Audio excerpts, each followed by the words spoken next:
Bonjour et bienvenue dans la Chute Express, votre rendez-vous pour tout savoir sur la campagne 2024 et les procès de Donald Trump.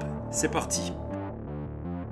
Lundi 13 novembre, révélation choc avec la publication des vidéos des profers. Les profers, ce sont ces entretiens menés par des inculpés qui décident de plaider coupable et de collaborer avec la justice. Ici, on est en Géorgie, dans l'affaire de Trump et de ses 18 co-inculpés.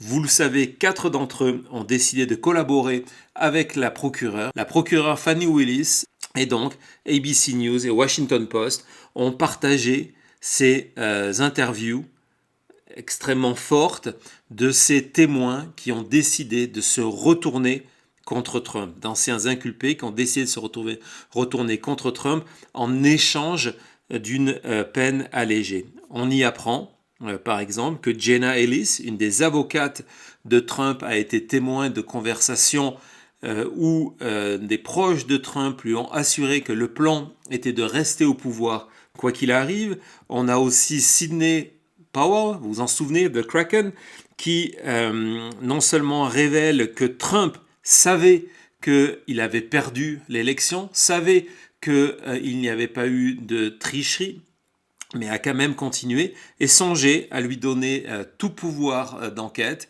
Et dans son plan, à Sidney Powell, validé par Trump, il y avait l'utilisation de l'armée pour saisir les machines et pour après organiser un nouveau vote.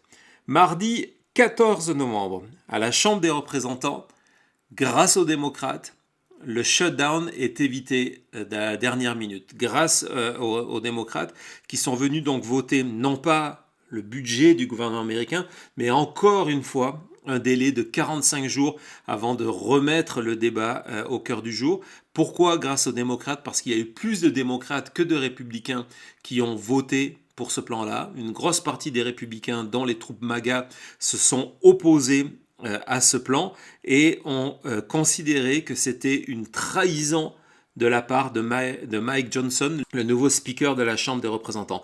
Donc si vous vous souvenez, son prédécesseur, Kevin McCarthy, avait été destitué, renvoyé exactement après la même chose, lorsqu'il avait accordé ce qu'on appelle ce CR45, donc ce plan intermédiaire de 45 jours, et qui, grâce aux voix des démocrates, était passé pour éviter que le gouvernement américain se retrouve en cessation de paiement.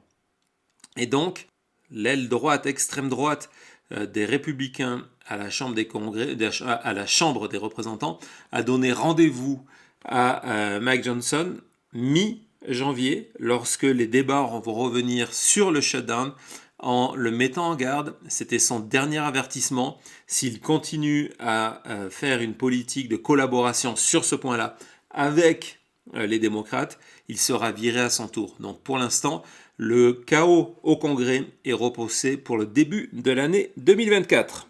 Mercredi 15 novembre, à New York, on y revient, Trump, comme prévu, demande l'annulation de son procès pour vice de forme, non pas sur un point du dossier, mais il estime que le magistrat n'est pas honnête avec lui, ne lui laisse pas le temps de parler et que le magistrat a des contacts trop importants pendant les débats avec sa greffière. C'est une particularité du droit américain. La greffière est là pour assister le juge. Donc le juge intègre son équipe dans le processus du procès. C'est quelque chose qui se fait. Et les avocats de Trump ont décidé d'utiliser cet argumentaire pour tenter de faire annuler le procès. Tenter parce que c'était évident que tout ça ne marcherait pas. Le vendredi suivant, donc le vendredi 17, le juge a rejeté cette tentative d'annulation du procès. Le procès continue. Je vous rappelle que c'est un procès pour déterminer le montant que l'amende que le Trump, ses fils et la Trump Org vont devoir payer, que c'est possible que ce montant de cette amende et de l'ensemble des répercussions qu'il y aurait, crée la chute de l'empire financier de Trump.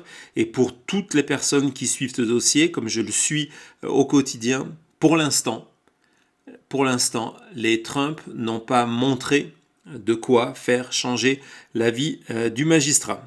Au contraire même. Le 15, on retourne en Géorgie, où le magistrat a rassemblé toutes les parties pour éviter les fuites telles qu'il y a eu lundi, les fuites de documents de tout ce qui est cette enquête avant tribunal. Et lors de cette session, où tous les avocats de toutes les parties étaient représentés, un des avocats, celui de Misty Hampton, un des avocats donc a déclaré que c'était lui qui avait fait fuiter ces informations dans les médias américains, ce qui n'est pas illégal. D'accord, il a profité du fait qu'il n'y avait pas jusqu'à présent d'ordonnance de protection sur ces éléments-là, et donc il les a fait fuiter. Quand on lui a demandé pourquoi, il a expliqué parce que cela aidait sa cliente.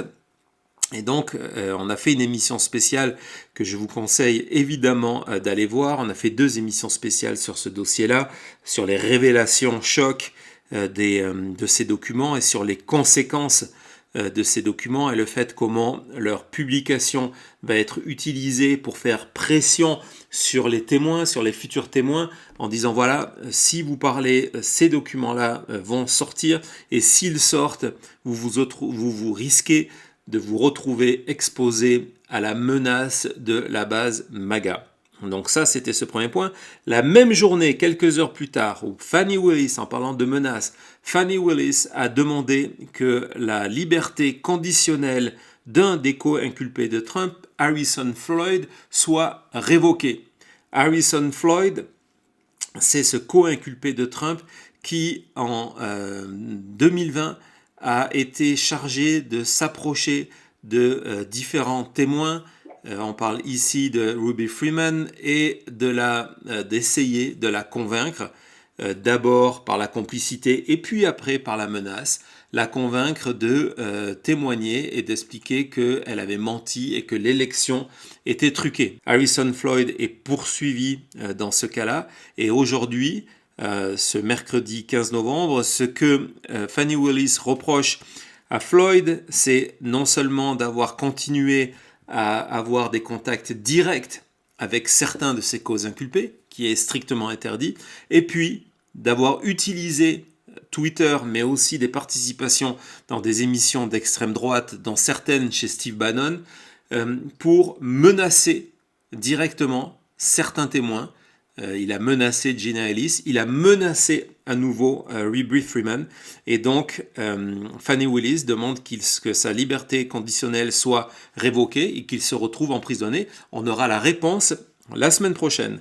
Jeudi 16 novembre, le comité éthique de la Chambre des représentants, un groupe bipartisan, donc il y a des démocrates et des républicains, a publié son rapport sur l'affaire George Santos. Vous vous en souvenez sûrement. George Santos est cet élu républicain, un MAGA, qui a été, une fois qu'il a été élu, a été attrapé en flagrant délit de mensonge sur son parcours professionnel, son parcours scolaire, et même sur sa propre histoire, en créant des ancêtres qui ont survécu de l'Holocauste, en expliquant que sa mère était décédée le 11 septembre 2001, alors que sa mère n'était même pas aux États-Unis le 11 septembre 2001.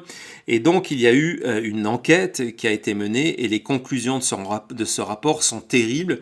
Elles démontrent toute une série de fraudes, d'opérations frauduleuses pour son enrichissement personnel.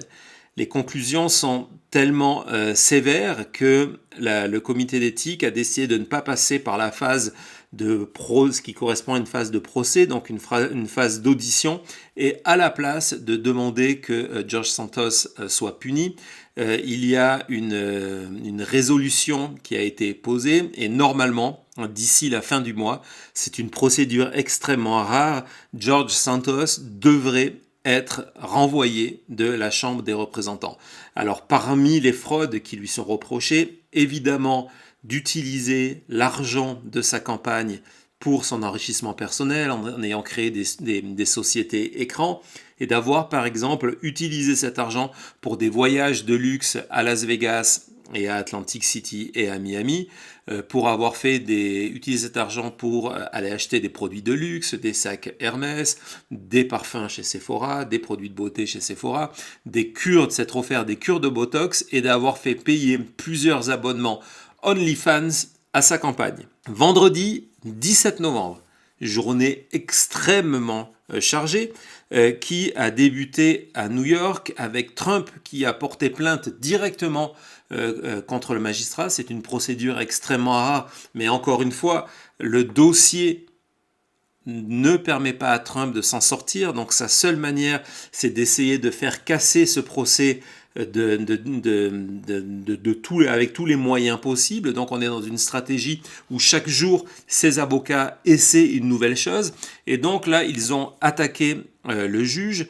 Résultat de cette attaque personnelle devant les tribunaux du juge, le gag order que le juge avait imposé à Trump et ses avocats a été suspendu pendant 10 jours, le temps de la procédure. C'est une décision qui est plus administrative qu'autre chose. Résultat, Trump a foncé en avant. Depuis 2 jours, son compte Truth Social attaque le magistrat, la procureure et les membres de l'équipe du juge. Le juge avait demandé à Trump de ne pas le faire, mais donc il a décidé de le faire, de partager des informations personnelles, etc. Et donc de célébrer sa victoire. Mais c'est une victoire à court terme, car n'oublions pas une chose, dans ce procès, c'est le juge qui est aussi jury. Donc en bout de course, c'est le juge qui déterminera le montant de l'amende de Trump. Vendredi 17 encore, en Géorgie, et c'est un événement extrêmement important, la procureure Fani Willis a proposé une date de début de procès. Elle propose que le procès de Trump et de ses co-inculpés ne sont plus que 14, car 4 d'entre eux ont négocié. Il y en aura sûrement d'autres qui vont venir proposer des informations contre Trump pour éviter de longues peines de prison. Donc la procureure demande que le début du procès soit fixé au 5 août prochain. Cette date est extrêmement importante parce qu'elle signifie 2 choses. Que vraisemblablement, le procès ne sera pas terminé pour l'élection de novembre 2024. Donc Trump ne pourra pas être condamné en Géorgie avant l'élection. Mais il signifie aussi, et peut-être que ces effets-là auront plus d'impact sur l'électorat, que pendant 4 mois, parce que la procureure a annoncé qu'elle aurait besoin de 4 mois pour présenter son dossier, pour faire venir 150 témoins à la barre, de présenter toutes ses preuves, que ça prendrait 4 mois. En Géorgie, ce procès est télévisé, et donc pendant 4 mois, à partir du début du mois d'août, tous les jours, les Américains pourront assister au défilé de preuves et de témoignages contre Donald Trump. Au Colorado, enfin, pour terminer cette semaine et ce vendredi 17 novembre, la juge qui était en charge du dossier de demande de disqualification de Donald Trump dans le cadre de la section 3 du 14e amendement, on vient de terminer il y a quelques heures une émission que vraiment je vous recommande, si vous devez en voir une seule cette semaine, allez écouter ça là, vraiment importante sur cette décision historique. Donc la magistrate Wallace devait décider si Trump pouvait continuer à se présenter ou devait être disqualifié dans le cadre de cet article-là. Sa réponse, c'est une réponse en 2 temps. Elle met en avant un point technique minime qui va être sûrement discuté en appel, démontrant que Trump ne tombe pas dans le coup de cette loi-là en tant que président, donc ne peut pas être disqualifié. Mais par contre, et c'est le plus important, dans un document de 102 pages, elle en consacre 95 à démontrer, pour la première fois, la justice américaine démontre que Trump, et affirme que Trump a été à l'origine, a incité à une insurrection. L'insurrection est un acte qui est puni par la loi aux États-Unis, qui peut entraîner de l'inéligibilité. C'est évident que c'est la manière dont ce dossier a été construit, c'est parce qu'on va désormais partir en une procédure d'appel. La Cour suprême du Colorado d'abord, et puis la Cour suprême des États-Unis qui devrait décider dans le premier trimestre 2024 si Trump peut ou pas se présenter, si Trump a été responsable de l'insurrection. Et le dossier qui a été créé aujourd'hui met en place les bases d'une démonstration que Trump ne peut pas être candidat. Donc évidemment, c'est un dossier qu'on va suivre, d'autant plus que ce dossier-là, que les conclusions de la magistrate Wallace, qui sont parfaitement étayées, encore une fois, allez voir l'émission, seront utilisées en mars prochain à Washington par le procureur Smith pour faire condamner Trump par rapport à son rôle autour du 6 janvier et sa tentative de coup d'État pour rester en place. Voilà, c'était la chute express. Tout ce que vous devez savoir sur l'élection 2024 et les procès de Trump de manière hebdomadaire. Merci de votre fidélité, merci de votre soutien et à la semaine prochaine.